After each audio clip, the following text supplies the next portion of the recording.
जब G20 में ये फाइनल हुआ कि इंडिया को मिडिल ईस्ट होकर यूरोप से जोड़ने वाला एक आईमैक नाम का जो रूट बनने वाला है, ट्रेड कॉरिडोर बनने वाला है, उस पर अब दुनिया की प्रतिक्रियाओं में सबसे पहला अपोजिशन की प्रतिक्रिया आई है तुर्की की तरफ से। तुर्की जो कि भारत के लिए कह के गया था कि वो तो साउथ एशिया में भारत उसका सबसे बड़ा व्यापारिक भागीदार है, वो हमारे खिलाफ क्यों बोला, यानी कि उसने ऐसा क्यों कहा कि मेरे बिना ये कैसे संभव है। बस इस कहानी को आज के सेशन में आप समझेंगे कि अल्टीमेटली जो इंडिया को मिडिल ईस्ट से कनेक्ट करने वाला यूरोपियन कॉरिडोर बन रहा है, उस कॉरिडोर के लिए टर्की की नाराजगी क्या है, उसे ऐसा क्यों लग रहा है कि उसे पूछा ही नहीं गया है। आज के सेशन में समझेंगे, बहुत मायनेपूर्ण जगह है। अब उस रूट को भी मैं थोड़ा सा आपको याद दिला दूं कि इंडिया से निकलकर पहले इसको समझ लीजिएगा, तब जाकर के आपको टर्की का मामला समझ में आएगा। हल्का सा थोड़ा बेसिक्स जान लेते हैं। देखिए, India Middle east European economic corridor की अगर हम बात करें तो इंडिया से निकल करके कोई जहाज अगर गया तो वो दुबई यानी यूएई जाएगा, यूएई के बाद में सऊदी अरब से होते हुए जॉर्डन से इजराइल, इजराइल से हैफा, हैफा से होते हुए फिर ये यूरोप में एंट्री कर जाएगा। इंटरेस्टिंग समझने की बात ये है कि ये जो आपको जगह दिख रही है, मतलब हल्के से ग्रे कलर की, ये है मेडिटेरेनियन सी, भूमध्य सागर। भूमध्य सागर के ऊपर की तरफ ये तो साइप्रस हो गया, और इसके ऊपर की तरफ ये जो कंट्री है ये टर्की है। टर्की को पूछा नहीं गया है, वो इस बात से नाराज है। बोले सर क्यों नहीं पूछा गया, कहां है टर्की, किसने नहीं पूछा? तो साहब ये तो हुई G20 की बैठक जिसके अंदर ये देश शामिल हुए, इसमें टर्की कहीं भी शामिल नहीं है। टर्की की इसी बात को लेकर अर्दगन की नाराजगी है। भारत को भले ही वो साउथ एशिया के अंदर सबसे बड़ा व्यापार भागीदार कहते हो, लेकिन ये कह रहे हैं कि साहब हम इस बात से खफा हैं। India pushes back, Erdogan pushes back against India Middle East Europe corridor, no corridor without Turkey. हमारे बिना कोई कॉरिडोर कैसे हो सकता है, ये इनका घमंड है, जो इसको समझाने का बहुत बड़ा आधार है। क्या कारण है कि टर्की दुनिया में हमेशा इतनी की पोजीशन प्ले किया है, आज के सेशन में आपको समझ में आएगा। देखो, एक बात आपको समझनी हो सबसे इंपॉर्टेंट तो यह है कि दुनिया में एशिया हमेशा से बहुत मायने योग्य कॉन्टिनेंट रहा है। ऐसा क्यों? क्योंकि एशिया में लंबे समय से रेशम का उत्पादन, मसालों का उत्पादन, अनाज का उत्पादन, बहुत सारी जो आवश्यक वस्तुएं धरती पर हैं उनका उत्पादन एशिया में होता रहा है। और वहीं टेक्नोलॉजी के मामले में, क्योंकि जहां संसाधन कम, वहां टेक्नोलॉजी तेजी से विकसित हुई है, उनमें यूरोप का नाम आता है। यूरोप के लोग एशिया से कुछ सामान मंगाया करते थे, और सामान मंगाने में टर्की की लोकेशन बहुत ही मध्य की लोकेशन थी। बिल्कुल ऐसे समझिए कि जिस प्रकार रास्ते में टोल टैक्स होता है, ऐसे ही टोल के लिए टोल बूथ की तरह से हमेशा एशिया और टर्की के बीच में तुर्की की भूमिका रही है। आइए अब उस भूमिका को समझने के लिए थोड़ा सा मैप को समझते हैं। देखिए, इंडिया से अगर किसी को यूरोप जाना है तो यूरोप जाने के लिए जो रूट लेगा उसमें से मेडिटेरेनियन सी तो दिख गया। पहले का मैप देखते हैं, इधर देखें। आपको ये वाला जो ये मेडिटेरेनियन सी जिसको हम यहां पर दिखा रहे हैं, इस मेडिटेरेनियन सी को, ये मेडिटेरेनियन सी, ये वाला मेडिटेरेनियन सी, यहां पर आपको टर्की दिखाई दे रहा है।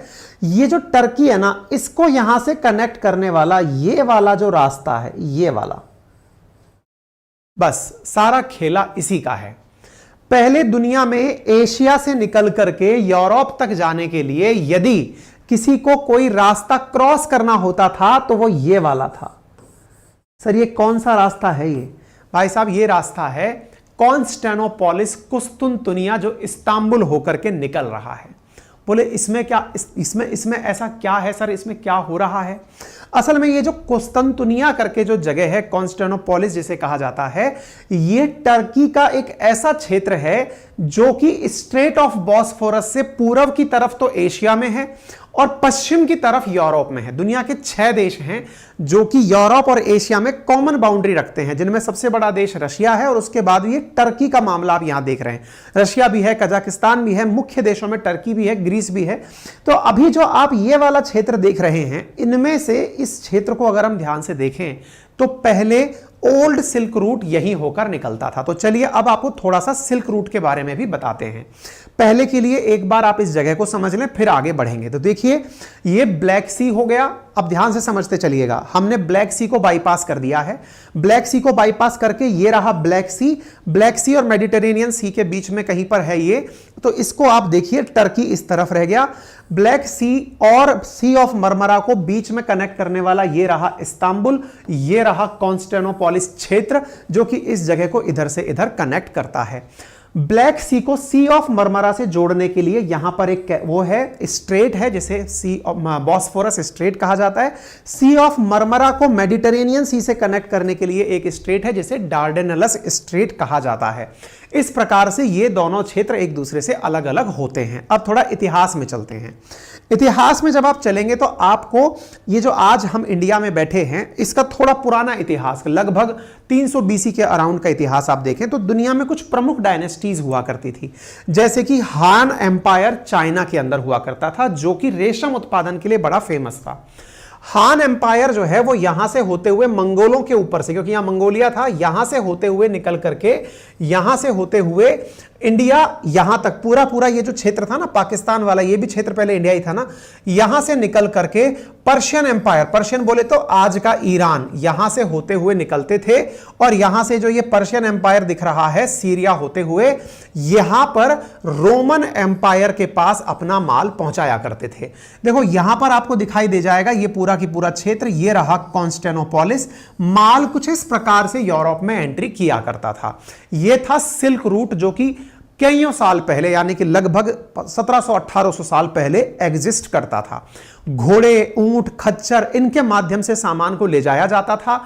उसमें से जो मेजर सामान डिलीवर होता था वो सिल्क था। सिल्क बोले तो रेशम, रेशम जो कि विलासिता के साधन के रूप में अमीरों द्वारा यूज किया जाता था। गर्मी में ठंडा, ठंडी में गर्म। तो यहां के जो अमीर लोग थे वो अपनी मतलब रईसी दिखाने के लिए सिल्क के कपड़े पहना करते थे और वो सिल्क पैदा होता था इस क्षेत्र में, जिसे भारत के व्यापारी बड़ी मात्रा में यहां से लेकर इधर जाया करते थे। इस रास्ते को सुरक्षा दिया करते थे मंगोल के, जो मंगोल शासक हुआ करते थे वो इस रास्ते को सुरक्षा अपने लेवल पर दिया करते थे। यह था सिल्क रूट जो चला 15वीं शताब्दी तक। अथर्ववेद की भी अगर हम बात करें तो हमारे अथर्ववेद में भी व्यापारिक रास्तों का जिक्र है। सिंधु घाटी सभ्यता के समय भी भारत दुनिया के कई देशों के साथ व्यापार करता था, एक उत्तर पथ और एक दक्षिण पथ के माध्यम से। इवन जो हड़प्पा सभ्यता है उसके समय पर भी मेसोपोटामिया तक भी व्यापार होता था। पश्चिम में ईरान और मिस्र के साथ भी भारतीय राज्यों का व्यापार हुआ करता था, ठीक है ना। यूरोप में रोमन साम्राज्य और चीन के अंदर हान साम्राज्य ये व्यापार करने के लिए काफी फेमस जगह थी। इंडिया के कुछ राज्य उस समय भी व्यापार के लिए फेमस थे, जिनमें बिहार, जम्मू कश्मीर, महाराष्ट्र, पौंडीचेरी, पंजाब, तमिलनाडु और उत्तर प्रदेश थे, जो कि यहां से होकर के भी रूट गुजरा करते थे। आपको याद होगा बुद्धिज्म के विकास में जो चैत्या और विहारा की अपन संकल्पना करते हैं वो इसी रूट से कहीं ना कहीं कनेक्ट होकर के निकलती है, ठीक है साहब। अब समय बदलता गया। रोमन एम्पायर जो था वो आपको यहां पर देखता हुआ दिखाई दे रहा है, जिसने मेडिटेरेनियन सी और जो ये ब्लैक सी है इसके आसपास के क्षेत्रों को पूरी तरह अपने कब्ज में ले लिया। धीरे धीरे रोमन एम्पायर जो है वो अपने एक्सट्रीम पर पहुंचने लगा और 476 ईसा पूर्व तक यह अपना सिल्क रोड अपने चरम पर पहुंच गया, क्योंकि रोमन साम्राज्य को जो भी विलासिता की वस्तुएं चाहिए होती थी वो इसी सिल्क रूट के माध्यम से पहुंचा करती थी, ठीक है। अब समय परिवर्तित हुआ। 7वीं शताब्दी में इस्लामिक खैलीफेट तेजी से विस्तार करने लगा, इस्लाम का विस्तार होने लगा। जो सिल्क रूट पहले कभी पूर्व से पश्चिम की तरफ यानी कि एशिया से यूरोप की तरफ माल ढुलाई के काम आता था, इस्लामिक खैलीफेट ने उस रूट का उपयोग इस्लाम के विस्तार में करने का निर्णय लिया। इस्लाम का विस्तार उसी रूट के माध्यम से पूर्व की ओर होने लगा। इसी कारण से इस्लामिक इन्वेजन्स इंडिया की तरफ आने लगे, जिसको आप इसी रूट की देन मान सकते हैं। इस्लामिक वर्ल्ड सिल्क रूट के माध्यम से ही चलना शुरू हुआ। तो अब आप देखिए ये चाइना रहा, ये पूरा की पूरा पर्शिया, और इस प्रकार से ये रोमन एम्पायर तक जाते थे।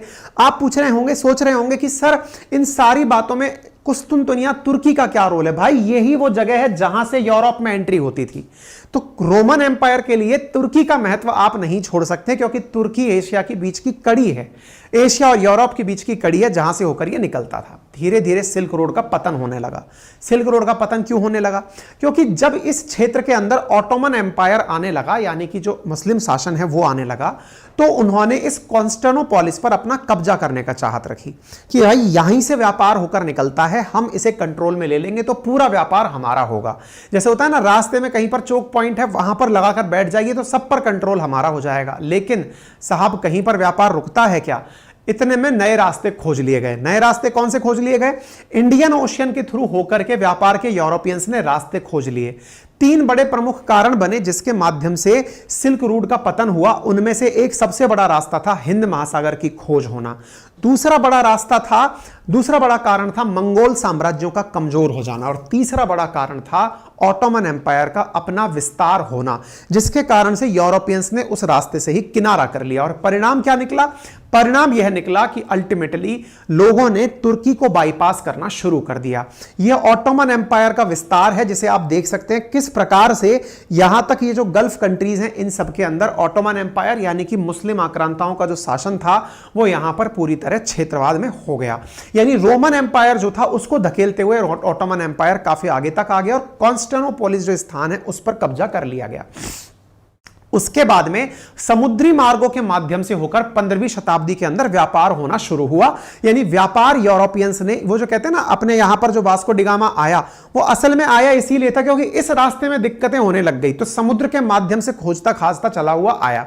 जो अपन को कहते हैं ना भारत की खोज की, भारत तो बहुत पुराना है भाई, लेकिन इन्होंने अपने लिए अपनी सुविधा के लिए यूरोपियंस ने हमारी खोज फिर 15वीं शताब्दी के अंदर कर डाली। ठीक है साहब, अब ऐसी स्थिति में ये लोग इंडिया पहुंचते हैं। इंडिया का तो खैर समझ में आ गया, लेकिन इसके बाद में सिल्क रोड का पतन हो गया, यानी इस रूट का कभी उपयोग फिर से ना हो पाया। आज का जो चीन है वो असल में इसी ओल्ड सिल्क रूट को वापस से जनरेट करने की बात करता है बेल्ट एंड रोड इनिशिएटिव के माध्यम से, कि हम भी वापस से टर्की के रास्ते जैसे पहले व्यापार हुआ करता था वैसे ही व्यापार करेंगे। इसी रास्ते को पुनः रिवाइव करने के लिए चाइना चाल चल रहा है। अब टर्की का महत्व आपको मतलब पुरातन काल में तो समझ में आ गया, वर्तमान काल में भी क्या टर्की महत्वपूर्ण है? क्या आज का जो टर्की है वो भी मायने रखता है क्या? बिल्कुल रखता है। कैसे? इसकी लोकेशन बड़ी स्ट्रेटेजिक है। आप कैसे समझेंगे इस बात को?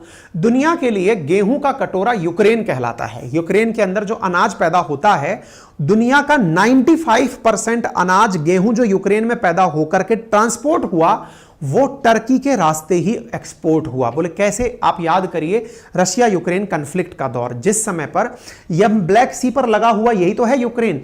यूक्रेन में अनाज जो आया वो अनाज ब्लैक सी से होते हुए, इस रास्ते से होते हुए, बॉस्फोरस स्ट्रेट से होते हुए मरमरा सी, डार्डेनल्स स्ट्रेट और फिर जाकर के मेडिटेरेनियन सी में पहुंचा। यानी कि जो गेहूं का एक्सपोर्ट, याद करिए रशिया यूक्रेन कन्फ्लिक्ट जो आपको ध्यान आ रहा हो, उस समय पर आपने देखा होगा किस प्रकार से टर्की ने इतने सारे जहाजों को पानी में जाम लगा के खड़ा करवा दिया। बोले मैं नहीं निकलने दूंगा जब तक मेरा कमीशन सेट नहीं होगा। आपको याद होना चाहिए ये ट्रैफिक जैम की सिचुएशंस आपको रशिया यूक्रेन कॉन्फ्लिक्ट के समय दिखाई दी थी, क्योंकि टर्की ने रास्ता बंद कर दिया था, अपने यहां से सामान निकलने नहीं दिया, जो कि पूरी सुर्खियां बनी थी। आपको याद होगा पूरी की पूरी तरीके से 95% जो गेहूं निकल कर जाता है वो टर्की के इसी कॉन्स्टेंटिनोपोलिस बॉस्फोरस स्ट्रेट से होकर के निकल कर जाता है। तभी तो इन्होंने यूनाइटेड नेशंस के साथ बैठकर बकायदा इस बात पर सहमति व्यक्त करवाई कि पहले तैयार हों ये दोनों देश की, हां मैं भी मायने रखता हूं, तब जाकर मैं चीजों को आगे जाने दूंगा। और हुआ भी यही, इनको वैल्यू दी गई, तब जाकर चीजें आगे बढ़ना शुरू हुआ। ठीक है, दुनिया में वो कौन से 6 देश हैं? तो Russia, Kazakhstan, Azerbaijan, Georgia, Turkey, Greece, जो कि एशिया और यूरोप दोनों में सीमा साझा करते हैं। कुछ इस प्रकार से यहां पर जो बॉर्डर कंट्रीज हैं जो दोनों में बॉर्डर साझा करते हैं। ठीक है, तो अब आपको यह समझ में आ गया होगा कि यदि आज हम चर्चा कर रहे हैं कि हम टर्की को बाईपास करके मेडिटेरेनियन सी से सामान निकाल कर ले जाएंगे, तो आपको समझ में आ जाना चाहिए कि टर्की का असली विरोध क्या है। पुरानी आदत है उसकी कि रास्ता तो मुझसे होकर निकलेगा, बॉस्फोरस स्ट्रेट से होकर गेहूं निकलेगा तो सिल्क रूट भी हमारे कुस्तुनतुनिया से निकलेगा। इंडिया ने क्या रास्ता निकाल दिया, अमेरिका, इंडिया, मिडिल ईस्ट ने, कि हम मेडिटेरेनियन सी से ही निकल जाएंगे, हम लैंड का उपयोग ही नहीं करेंगे। अगर ऐसा नहीं हुआ तो फिर टर्की यूजलेस हो जाएगा। यही इनकी सबसे बड़ी दिक्कत है। इसी कारण से कह रहे हैं कि हमारे बिना कैसे पॉसिबल है। इनको साथ रख लिया जाए तो दिक्कत क्या होगी? दिक्कत तो यह होगी कि भविष्य में ये फिर से अपनी पुरानी हरकतें करेंगे जो इनके हितों में लागू होंगी तो ठीक है, अदरवाइज ये बार्गेनिंग करेंगे। फिलहाल के लिए भारत ने जो नया रूट सजेस्ट किया है वो बहुत मायने योग्य है। अच्छा, रशिया की क्या रिएक्शन आया? क्या रशिया इस बात से खुश हुआ कि अमेरिका ने एक नया रास्ता दे दिया है? बहुत खुश हुआ। रशिया ने तो इस पे कहा कि हम तो बहुत ज्यादा खुश हैं इस चीज से, क्योंकि इससे असली फायदा तो हमें होगा। बोले क्यों? बोले अमेरिका को तो इससे कोई फायदा होने वाला है नहीं, अमेरिका खामखा इसके अंदर जुड़ा है, अमेरिका तो पड़ा हुआ है दूसरी तरफ। यूरोप जुड़ रहा है एशिया से, तो इसमें तो दिक्कत का फायदा तो हमारा होगा ना। भविष्य में हम भी हैफा होकर के सामान भिजवाएंगे, हमको क्या दिक्कत है। तो कुल मिलाकर रशिया इसमें अपना बेनिफिट देख रहा है। पुतिन ने बकायदा इस बात की तारीफ की है कि अगर ये रूट बनता है तो आनंद ही आनंद होगा। तो कुल मिलाकर के इसमें सबका भला है, और इसमें सबका भला है तो फिर अपना भी भला है।